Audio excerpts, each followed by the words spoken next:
The daytime was standardized. Imagine traveling across the United States in the 1880s.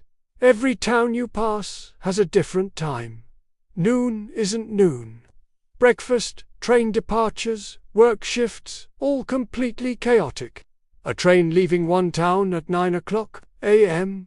could arrive in the next town at what the locals considered 9:30. Travelers could eat breakfast, buy tickets, and still miss their connections, all because each town set its own clock.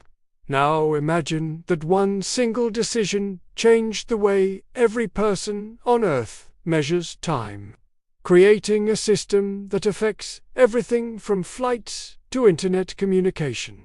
Today, we're diving into the unbelievable story of how 24 hours, 24 time zones, and the modern clock came to rule the world, and how it all started with trains, telegraphs, and a meeting of delegates in Washington, D.C. In 1884, before the 19th century, nearly every city and town set its own time based on the sun. Noon was when the sun was directly overhead. Sounds simple, until you realize that traveling just a few dozen miles could mean your watch was off by several minutes, sometimes even an hour. For most daily activities, this worked fine. But for the rapidly growing railroads, it was a disaster waiting to happen. Trains collided, schedules were confusing, passengers missed connections, businesses lost money, and the telegraph, which promised instant communication, only made these discrepancies painfully obvious. Railroads were the lifeblood of 19th century commerce, connecting cities, towns, and remote areas like never before. But without standardized time, scheduling was nearly impossible. Imagine a train leaving New York at local noon and arriving in Philadelphia at local noon. Passengers would never know when to meet, deliveries were delayed, and accidents were becoming alarmingly frequent. Rail companies tried to coordinate on their own.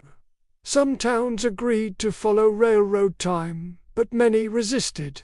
Losing local time felt like losing identity. Farmers and shopkeepers argued, "Why should our clocks bend to the needs of machines?"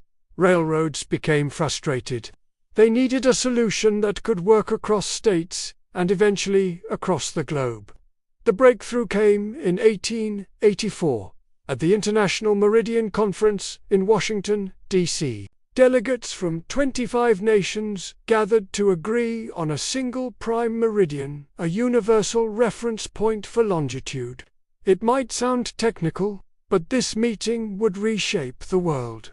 They didn't just pick a line on a map. They laid the foundation for the 24 time zones we use today. Suddenly, noon could be consistently defined everywhere. For the first time, people across continents could share a common understanding of time.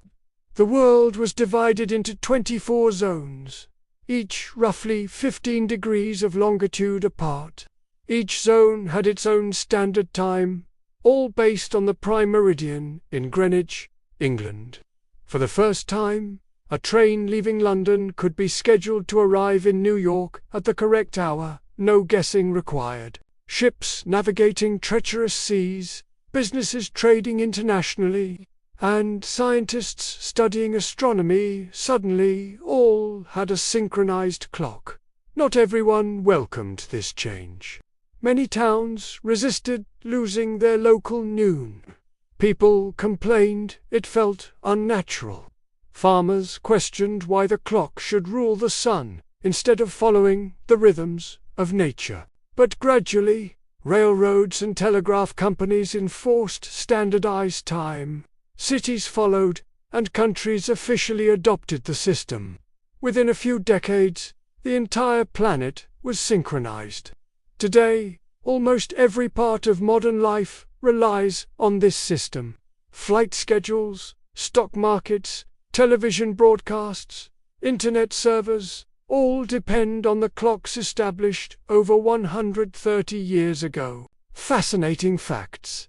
Some towns kept their own local time for decades after standardization.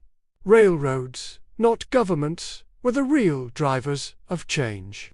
Greenwich Mean Time, originally a navigation tool for sailors, now underpins every digital device we own.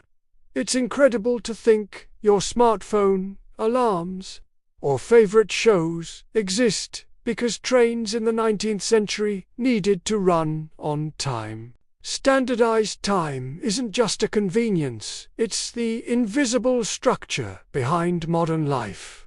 Without it, air travel would be chaos, global finance would collapse, internet communication would fail. Scientific research would be almost impossible. All of this traces back to a few delegates, a train network, and the daring idea that the world needed a single way to measure time. Next time you glance at a clock, remember, every second of your day, every appointment, meeting, and flight relies on a system created over a century ago. It's one of those stories that feels invisible, yet affects everything in your life. And it all started with trains, telegraphs, and the idea that time could be shared worldwide. Time, as we know it, was invented not by scientists or philosophers, but by the practical needs of everyday life. If you enjoyed this story and want to uncover more incredible hidden histories, make sure to like this video, leave a comment, and subscribe to the Hidden Lore Hub.